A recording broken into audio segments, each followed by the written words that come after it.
All right, good morning, friends. Welcome back to the channel today. I'm so happy that you guys are all here joining us, learning about adoption awareness, foster care awareness, and today I have a very special visitor with us, ElizaBeth Bellefeuille. She is actually a trainer of foster parents, so she is one of the faces you'll see when you join foster care, when you sign up, that she'll be your trainer. So if you live in the Huron area, but this is like all over the nation. So she's just a great resource for us here on our channel to learn about like the whole process of becoming a foster parent. So this is a real treat for everyone.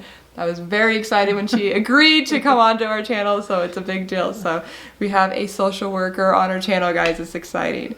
So I'm just going to interview her so you guys can learn and grow, and let's jump into this thing.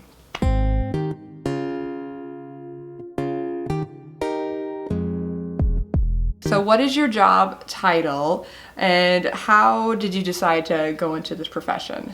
Okay, so my job title is Family Development Specialist. What that means is that I am the foster and adoption trainer. I do the PRIDE training process, and I also do the home study process where I visit people's home and I help them get licensed for foster care or adoption. That's awesome. And how did you get into this? So it's kind of a long story, but I was in the middle of changing my life a little bit. I had taken a job as a one-on-one teacher, a paraprofessional in this classroom, and I was working with a child who was in foster care, who probably could have been the poster child of all the needs that a child has. Yeah. That job didn't take care of everything I needed to, so this position came open as an also a part-time job, and so I took this one at the same time, and since then it's developed into a full-time job for me as well. Yeah, and ElizaBeth, I really love that you have this job because I can just tell that you're super passionate about it too. It's not just a job for you, it's something that you care about. Yeah. Right. You can't do this job without falling in love with our parents and our kids and all of the things that we work with. So. Yeah. And here in South Dakota, we call it PRIDE training, but I've heard it called different things all over the nation. It's like parents of tender healers, like stuff like that. There's just different names for it, but very similar programs throughout the nation of just teaching you about how to parent a child with the special needs of trauma, basically. Right. There are different programs. I know PRIDE's the one that's used in kind of this Midwest part of the United States, but there's also Unity that's more focused towards our Native American families. Oh, that's great. So. Yeah. All right. So what are the requirements for becoming a foster parent? So, as you said, each state has its own requirements. In South Dakota, we require 30 hours of training. That's the PRIDE training. We do it as 10 3-hour sessions. We've switched it from being an all in-class situation to half online and then half in person. And then during that time, I spend about 10 hours with each of our families, getting to know them. And we do a long list of background checks. That's probably the most overwhelming part of the process. Yeah, the paperwork and the paperwork is a little scary when you get started. And then we also, I write the home study, which really reflects each of our family stories as far as what their backgrounds are and what their expectations are, what their strengths and their needs are as a family. And then that goes to our supervisors, and we evaluate all of that, and that's what makes the decision as far as whether you get licensed or not. Awesome. That's good. How long do you think it takes? Usually from the time you inquire or ask information about foster care till you're in a class and then get licensed, it's usually 4 to 6 months. Mm-hmm. Yeah, how many people do you think you train in a year? How many foster parents? Never enough. Never enough. So do you hear that? You are needed. Yes. And what I always tell people, there are different times in your life. I honestly believe any family or any person that is willing, has the heart to, can become a foster parent, but sometimes there are times in your life that it's just not going to work for you, and that's part of what we analyze together and figure out. My classes in my area, I usually have between 5 and 10 families. Sioux Falls will take up to 13 families, and they have 3 classes that they fill up. We each teach 4 classes a year. Sioux Falls, I think, has 6 classes a year. So. Yeah, so that's not a lot, about 22 families. Yeah, it's never enough. Yeah, and I guarantee you more than 22 kids come into care in these areas a year. So and my concern always is, once we fill up a home, then we can't put more children into it. Yep. And so we're always looking for more families that are willing to take on the needs we have. How many more can we take? Yes, and I can guarantee you that if I can fill up my classes and all my trainers fill up their classes, we'll hire more people like me to do the job. Yes, so. that's wonderful. And I know that a foster family can only take 6 children. Yep, that's a state requirement. Yeah. Other states have different requirements as far as what they can do, but we try not to overload families. Once in a while when we have a sibling group, we can overload a family for a short time, but we really know that our kids have so many needs, we don't want to overwhelm any one person dealing with all of that. So. You don't want to overwhelm the foster parents, so they think about you. All right. So what is the most asked question by the people that you're training, the foster parents that are becoming foster parents? So, yeah, I had to laugh when you said that because I just took that phone call. Questions that people ask me, I get asked quite frequently, can we work full-time and still take care of foster kids? That's one that happens all the time. Yes, you can. Yep. Most of our foster families are full-time parents. I mean, we have to figure out how to pay our full-time employed somewhere else. We still have to pay our bills, and we understand that. And so kids can be in daycare just like your kids are in daycare, and there's no problems with that. A lot of questions usually around working with birth parents and how involved they need to be on that. That's a pretty major issue for us as far as we want families to understand that is part of the process that we go into, is that our goal is to reunify children. The chances of adoption, if that's what your goal is adoption, I get a lot of questions about that and what that looks like. So what are the chances of someone that comes into Pride training and they just want to adopt a child out of foster care? What percentage of kids are adoptable? So, and I'm not very good with... Adoptable is such a bad word. I don't know. So I'm not very good with statistics, but I can tell you the process. In South Dakota, in other states, there are states that have a direct adoption route. So, but in South Dakota, we really don't plan for that. We plan for reunification first, and that's always our goal. So when we ask people if they're willing to do foster care, we always tell them ahead of time that we don't know how long it will take before you have the opportunity to adopt. If you're looking for a baby, that 0 to 2 range, we always tell people that this is probably not the right program for you, because that's the time.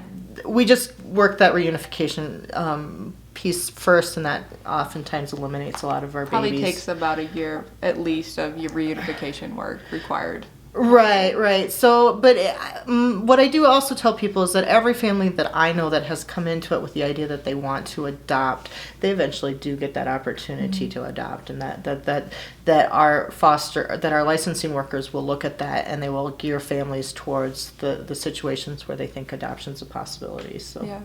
And I heard about 20% of kids in foster care eventually end up needing to be adopted, which we're hoping that goes down. But right, but truthfully, that's not like standard. Right, and the statistics that I've seen, if you're only into it for adoption, that number really goes down to like 2% of our adoption of our children that are just looking at, or our families that are just looking at adoption actually get those opportunities versus the 98% that are looking at doing foster care in a general way. So fascinating. It's so fascinating. Right.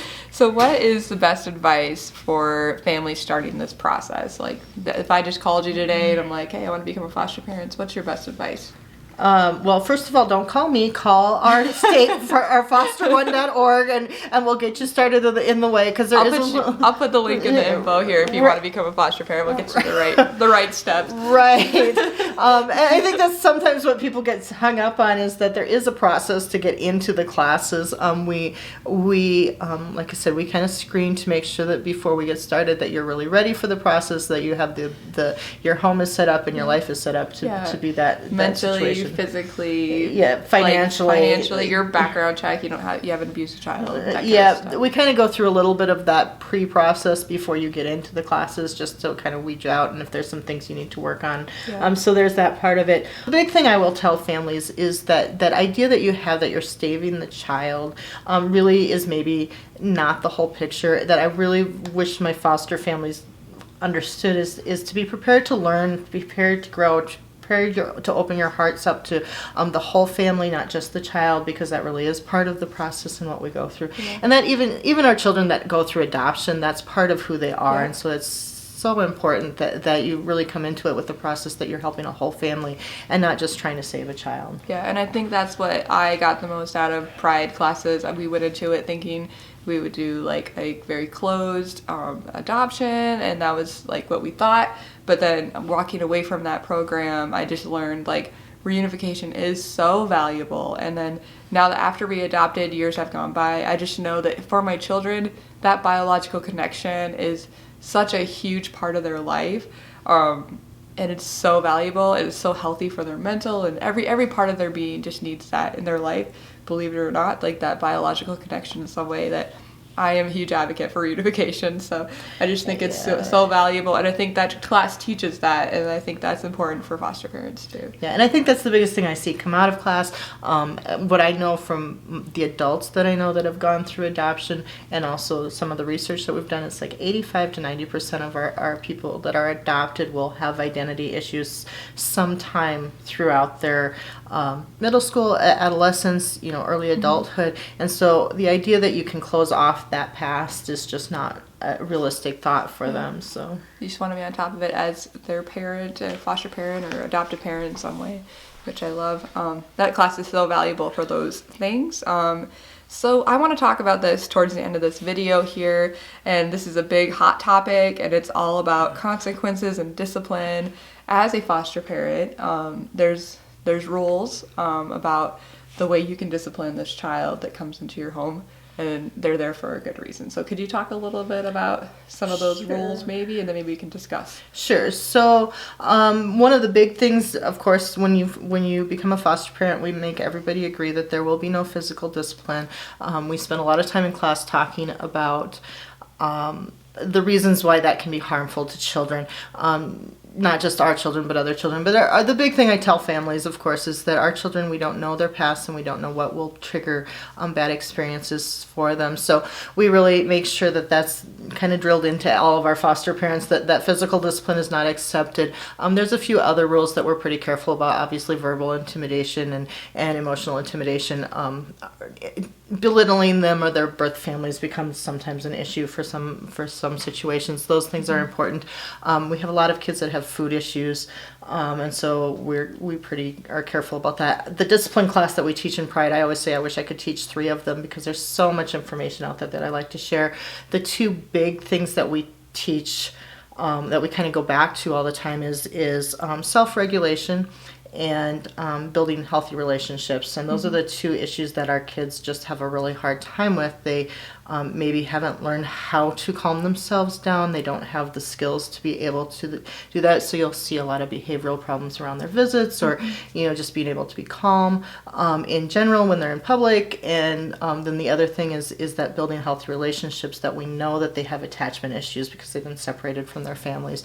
We know that they have a hard time trusting people, and so all of the behavior things that we do, we really try and focus in on how can we build those 2 skills with them. Everything is a teaching tool with them because they haven't learned the things that they need to learn. Yeah, and I just feel like that perspective that you just shared with us gives us a really good perspective on how to parent these kids, because they will be having a behavior that if you had biological children, you'd be like, oh, that's so not acceptable, that's not going to happen, that's not going to fly in this house, and you're going to want to jump in and discipline how you always have. But just knowing that because their body has never learned how to deal with complicated situations, how to cope, how to self-regulate themselves, you're going to have to step in and have a different creative approach to talking to that child, and you can't discipline them the same way because it won't work. Honestly, it will be ineffective, and it might make the problem worse, to be honest with you. So if you're looking to solve the problem and to help that child, you want to think outside the box a little bit there,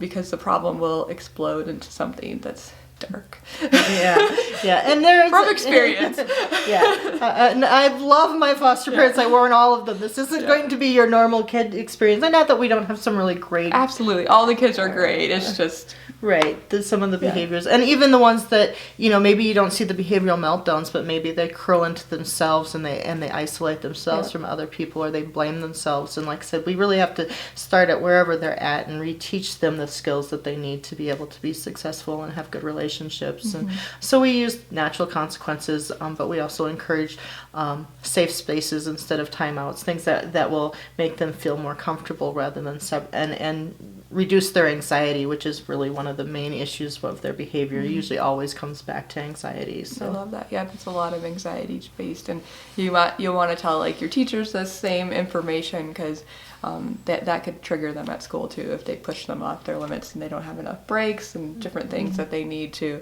thrive. So it's just, I love that class. It's so important, that part of the class, the consequences. And I'm sad when people don't make it to class for that one, because it's such a big part of becoming a do. foster parent. Yeah, it's like that's when you get into the trenches and you're like, what am I gonna do now? Go back to your training. Right. Where did we start? Self-regulation and calming anxieties. Yes, awesome. So, well, is there anything else that you want to say about anything? I'm going to let you put that phone number up, but Okay. we do encourage as many families, if you're interested, at least check it out, find out what you can do. There are other ways that you can help. You know, we license people to do respites and take short term if you're thinking that long term isn't what you want. So there's lots of ways that people can help out and support. And the cool thing is, if you start with doing like respite, which is just like temporary care to give foster parents a break, and you wanted to expand your license to something more, you already went through the classes, you're already licensed, and you're like, this isn't so bad, I can do this, and then you can just change it over. It's just like a phone call, so it's pretty easy to do. So yeah. Awesome. Thank you so much for joining us today, Elizabeth. This was such a treat for our viewers. I know everyone's going to love it. So really appreciate all your knowledge. So I'm going to put in the links below here all the information that you need to become a foster parent, for sure for South Dakota, and I'll find a few links for just the nation as a whole, so that you can get to the places you need to go if you want to start becoming a foster parent, so you can get into a class like the Pride classes and start learning to start growing and becoming a foster parent, which is really exciting. So making a difference in the world and a child's life is one of the most important things that we can do for our world and for the next generation. So we need to get on it, guys. So anyways, thank you guys so much for watching this video, and I hope you guys have the best day ever, and I'll see you next time. Bye, guys.